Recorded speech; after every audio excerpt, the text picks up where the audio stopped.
This coming Shabbos, we're going to read one of the most important and dramatic stories in the Torah, which is the story of the spies. So there's so much that we could learn about this story. We could spend not only days, but weeks on it. So for the next couple of days, we'll have a look at a specific angle. And the specific angle we're going to look at is that if you look in the Torah portion this week, you have the story that the Jewish people want spies. They know that they're going into the land of Israel. Chronologically, at this particular point in time, they are days away from the border of Israel. So it's a big thing, and they're going to go into the land, and they're very excited about it. But they want to report back for themselves. They've heard from Hashem how wonderful the land is.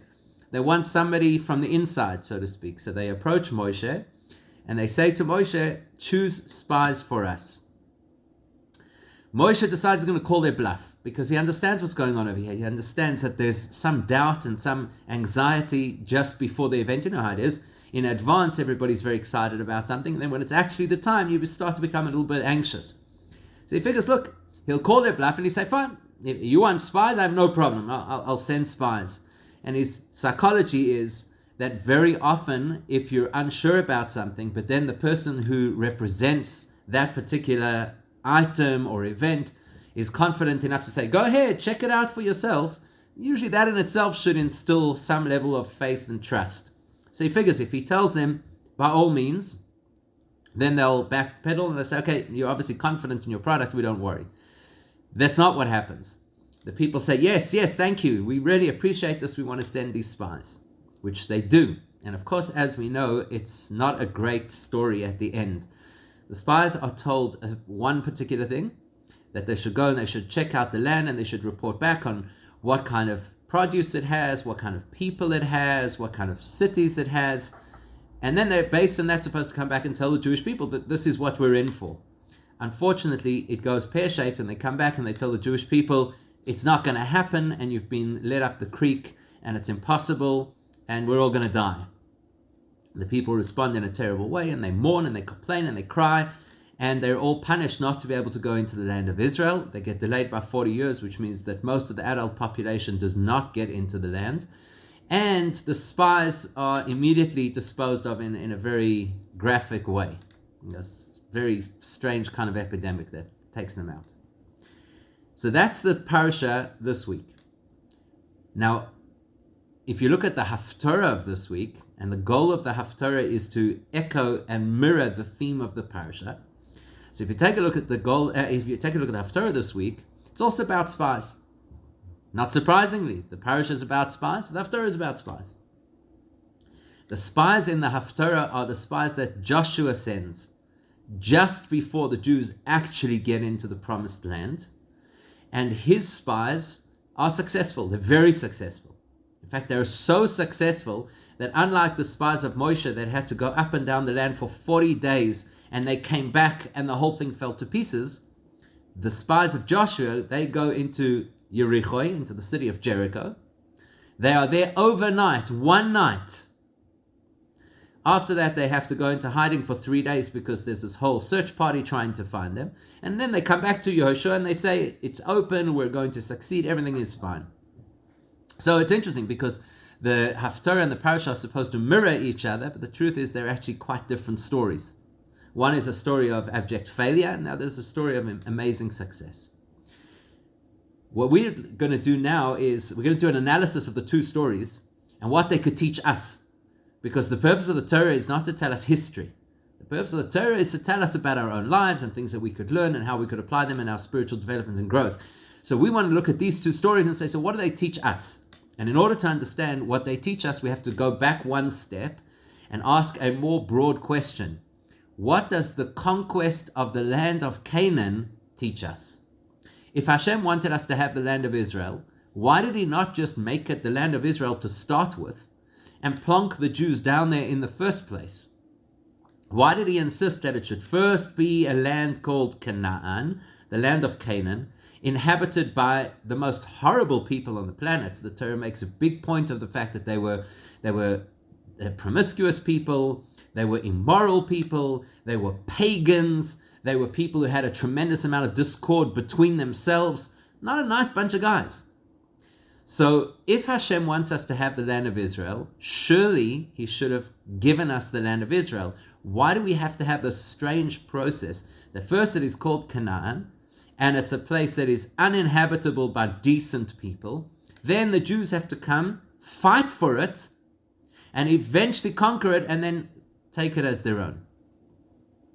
So the key to this lies in that word Canaan. Of course, what people usually do is when they know a Hebrew word, instead of translating or identifying the meaning of the word, they just anglicize the word. So if you ask a person, what is Canaan? They'll tell you, Canaan. Okay, shkoyach, thank you very much. You haven't helped me at all. That is exactly like a person saying, what is the translation of the word Mashiach? And people say Messiah. It's not a translation. It's an anglicized version of the word. That's all. So you haven't done anything. You haven't helped me. So what is Canaan? What does Canaan mean? We have various places. Larry says it means a dog. Canaan means a dog. You mean Canaan. Canaan. Canaan versus Canaan. So what does it mean? What does Canaan mean? Where various places in the Tanakh where the word Canaan is used, and it's got nothing to do with the geography. It's got nothing to do with the inhabitants. A Canaani is a trader. Trader, not a traitor. A trader, somebody who trades. So what does Canaan imply? Why is this country called Canaan?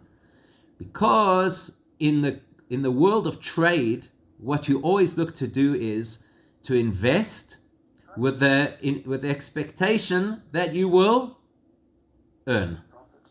Right? That's the goal.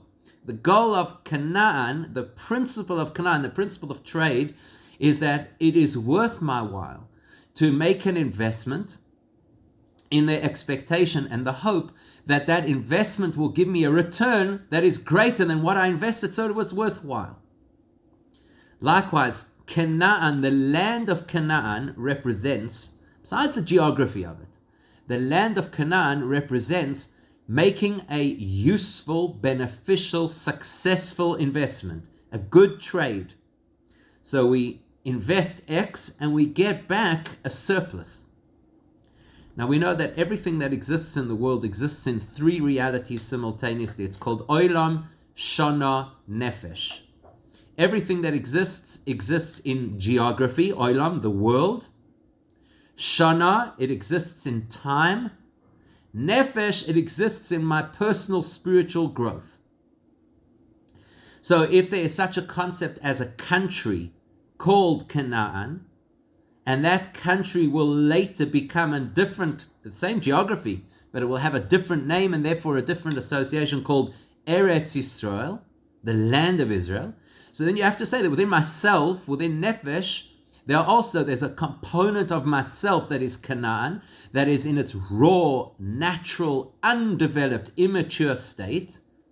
And my objective and goal in life is to turn it into Eretz Yisrael, into a place of holiness and a place of focus and a place of connection. So Eretz, the Gemara identifies that the word Eretz is related to the root for the word Ratz, which means to run, and Ratzoin, which means will.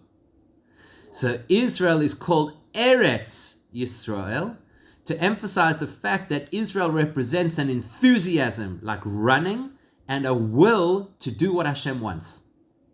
So Canaan is the unfinished product, the raw version. That's a place that does not want to do what Hashem wants. That's a place that wants to do what it wants. And the goal is to take Canaan and transform it into Eretz Yisrael, a place that wants to do what Hashem wants. Yisrael comes from the words, if you take the word Yisrael, you can split it into two. Yashar, direct or upright, and the Aleph Lamed at the end represents Hashem's name. So a direct connection to Hashem. That's talking about us. The stories that we read about the conquest of Israel are also stories about the conquest of our own character and personality.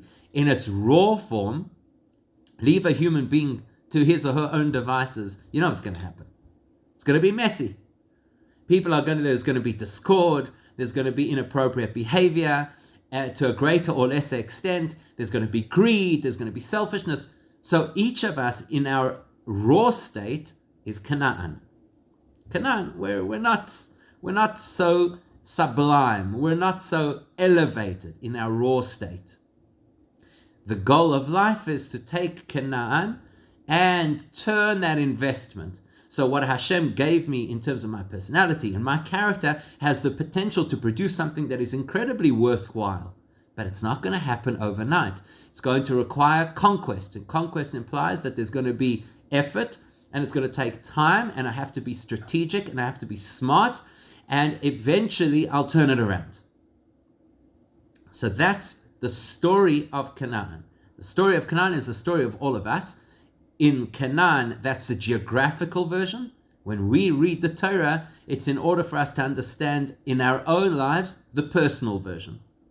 So the personal version means each of us has a character, a personality to conquer. To conquer means to elevate, to redirect, to refocus, and to connect to Hashem. Now, before you can conquer a land, you have to have a plan. You have to have some kind of a strategy. You have to have some series of goals that you're going to follow in order to do this. So before you go into the land, you need to do analysis. You need to understand the nature, the lay of the land. You need to understand the strengths and weaknesses. You have to understand the nature of your personality. No two people are the same. So no two people's Canaan is the same. And therefore no two people's Israel will arrive in the same way. So the first thing you have to do is you actually have to send spies. You have to do an analysis. You have to find out what's going on over there. Try work it out and come up based on that with a strategy. With that in mind, we can begin to see the difference between the approach of the spies of Moshe and the spies of Joshua, which, please God, we will continue tomorrow.